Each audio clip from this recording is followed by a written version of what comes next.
Tamasamakarvavahai Tejasvinavadidamastu ma vidvishavahai. Om Shanti Shanti Shanti.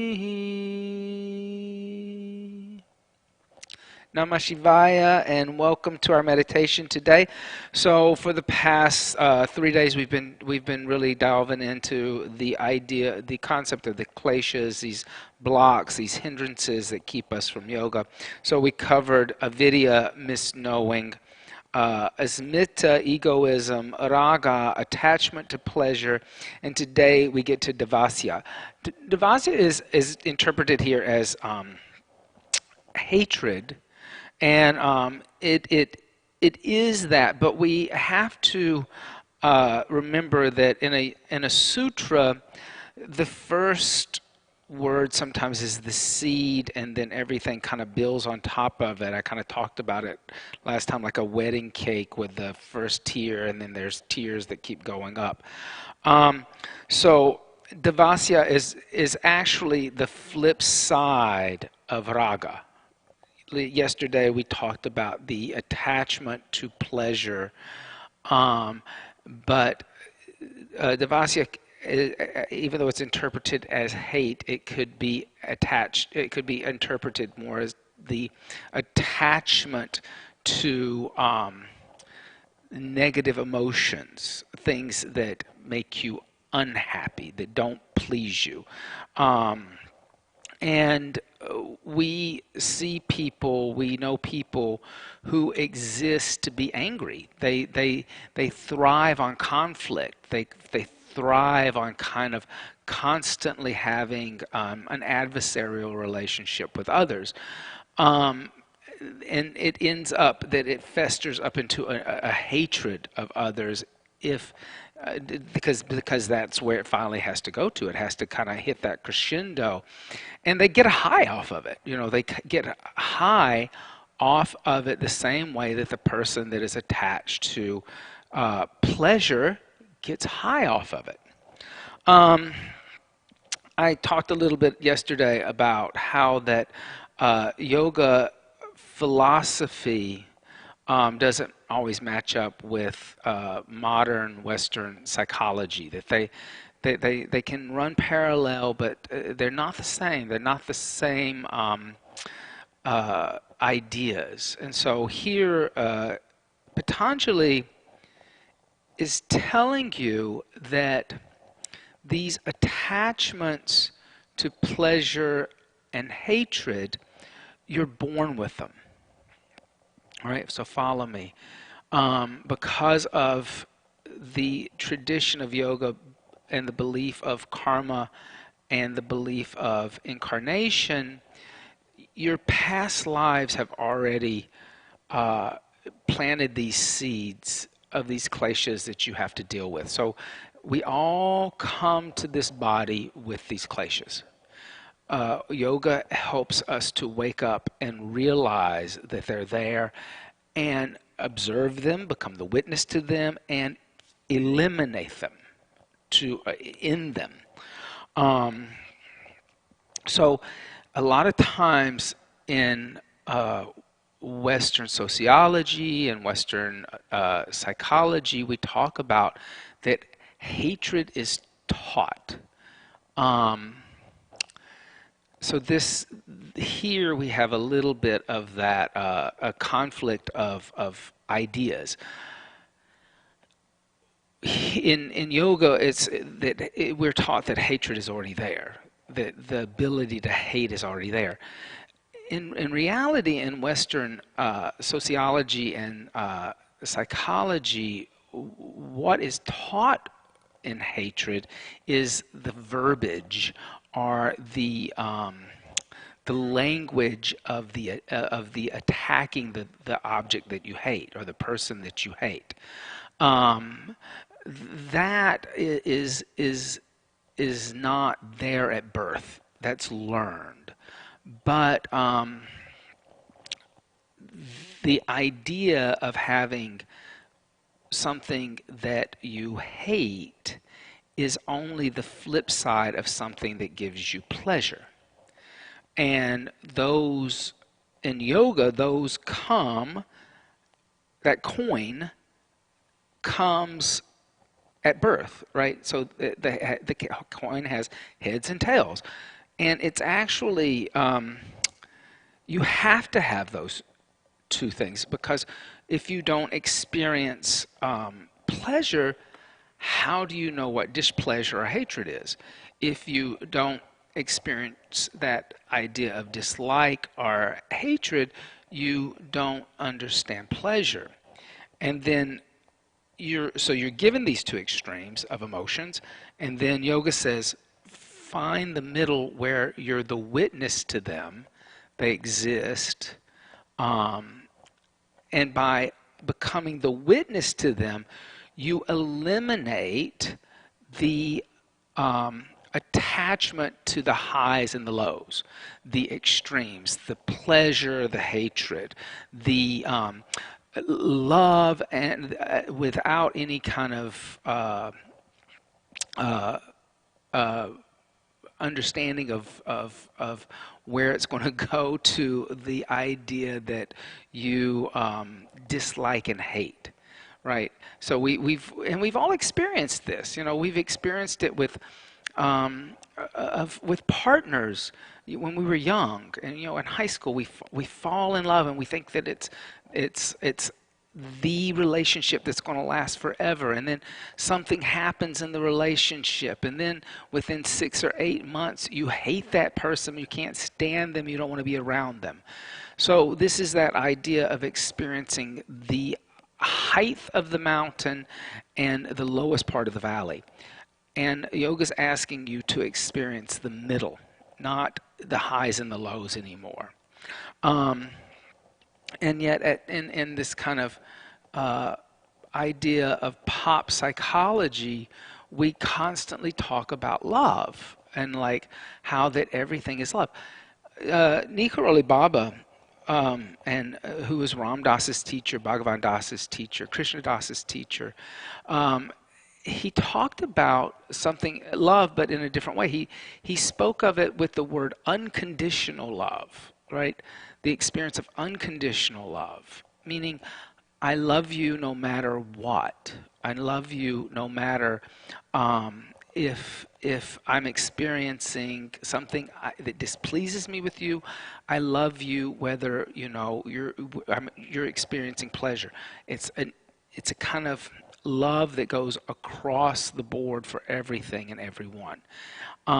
So that idea of unconditional love in yoga is what we should be experiencing. Love without attachments. I don't expect anything from you, and I'm not expected to give anything. It's love that's universal. So that's really what we're talking about in yoga. So when we talk about the idea of hatred, and when we talk about hatred, hatred keeps us from experiencing that unconditional love. Because of our prejudice, our preference, our likes, our dislikes. And some of this can absolutely be cultural. Like, you can train somebody to hate, but the seed, the emotion of hate is already there. You can also, train a child to not see objects of hate. But maybe they'll end up hating math on their own, right? So you can train a child that, there's no difference in race, there's no difference in gender, there's no difference in religion. And when we talk about hate, those are the kind of things we think about. But then they go to their math class and they hate math, and that comes up naturally. You didn't teach them, oh, well, English is the same as math and science, They naturally bring up that dislike, that disdain for an object or a subject or a thing. So it's within us. So that keeps us from experiencing that universal idea of yoga, that oneness of being, that idea that everything is equal. And we have to experience these two extremes. Like I said, we have to experience them to find the middle ground. Um, when I say eliminate, a lot of times we'll say things like healing, healing the emotions in yoga. Here again, this is kind of pop psychology. But to heal something is to eliminate it, to evacuate it.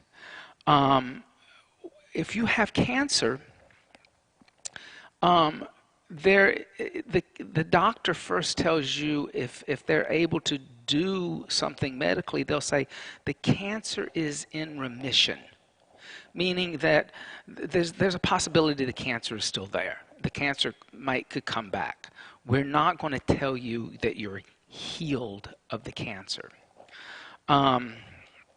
My mother purchased me an insurance policy with a big insurance company. It was only a cancer-based insurance.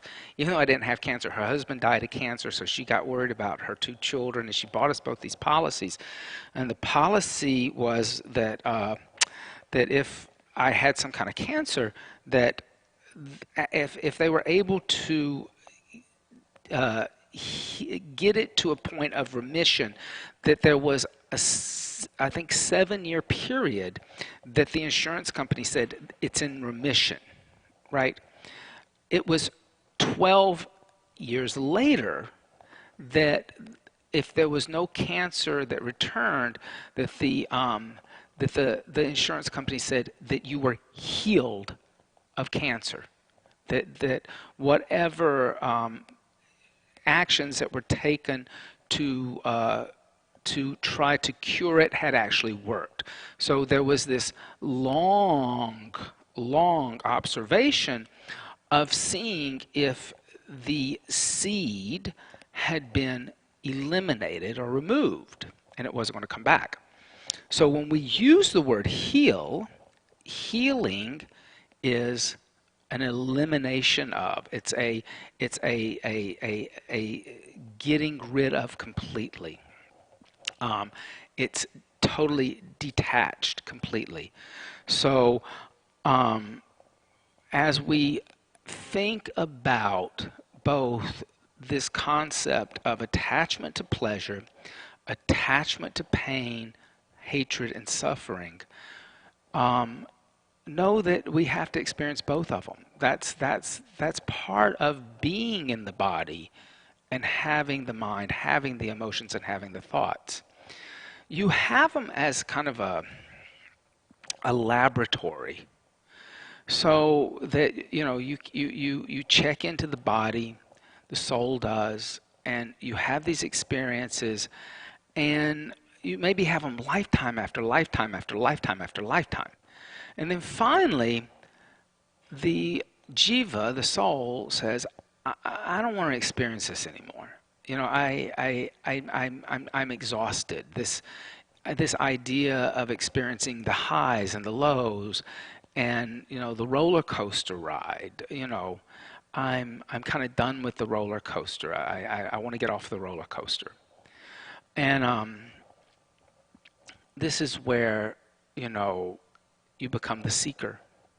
You start to seek yoga. When you start to see the truth, you become the seer, right? You see the truth. So we do have to experience these kleshas. And that's probably the hardest thing within this philosophy, is to accept that you're born with these two extremes. That you don't come into the world pure. Like, in Christianity, the baby comes into the world pure without any sin, and then they start creating sin, or they do things that create sin. Here, you come into the world already with the karmic seeds from past lives. So it's a different concept, a different idea. And that is what that seed of both attachment to pleasure, attachment to pain, attachment to the ego, attachment to the misidentification to who you are. It's all from past lives. The first step for the seeker, and I go back to it each time, is the meditation practice to become the witness. Calm the mind, calm the emotion, calm the thoughts, so that you can, as the seeker, become the seer. So, taking a moment, establishing your seat, sit up tall, and close the eyes.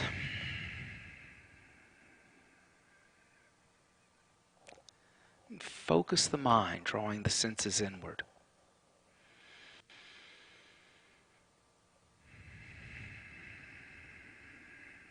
Allow the breath to deepen. Inhale deeply.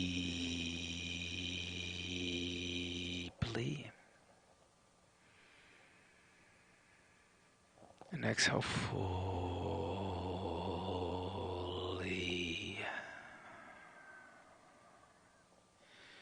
You don't have to force the breath. You don't have to have a restriction or a block at the back of the throat as in ujjayi.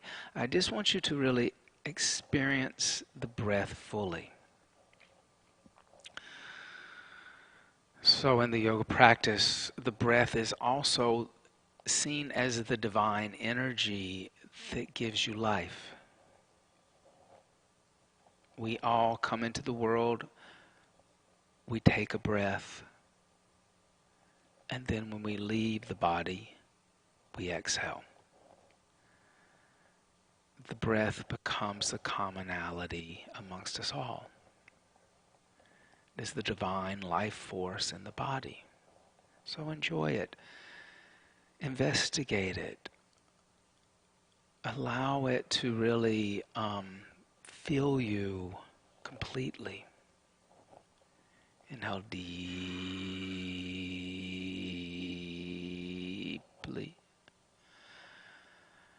Exhale fully.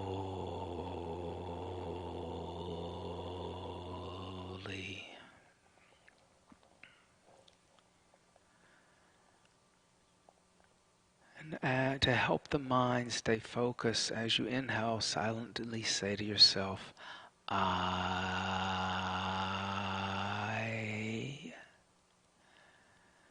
And as you exhale, silently say to yourself, am.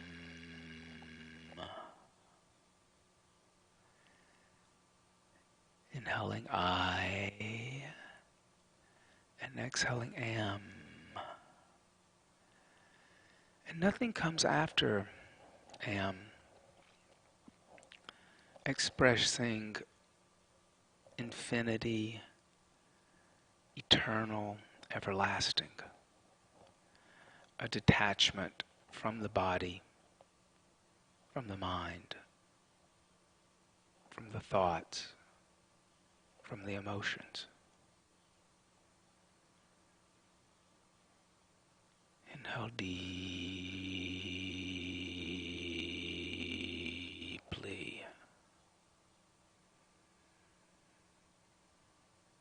Exhale fully.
Silently tell yourself, I am not this body.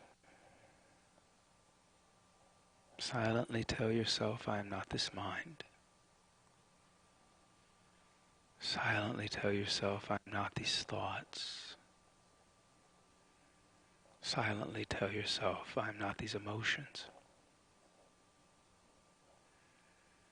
Tell yourself you are an infinity, eternal and everlasting.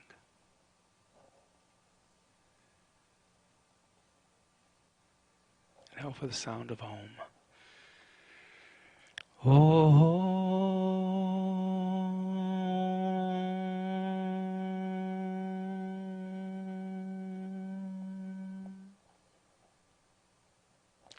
Bringing the hands together, rubbing the hands together, building heat within the hands. Bring the hands, place them over the eyes, let the heat from the hands be absorbed into the eyes. Gently open the eyes, bring the hands across the forehead, the top of the head, the back of the neck. Then bring the hands together in prayer, bow down to the teachers and the teachings of yoga from the past, the present, those that are still yet to be revealed. Om Bolo Sadguru Bhagavan Ki Jai. Namaste.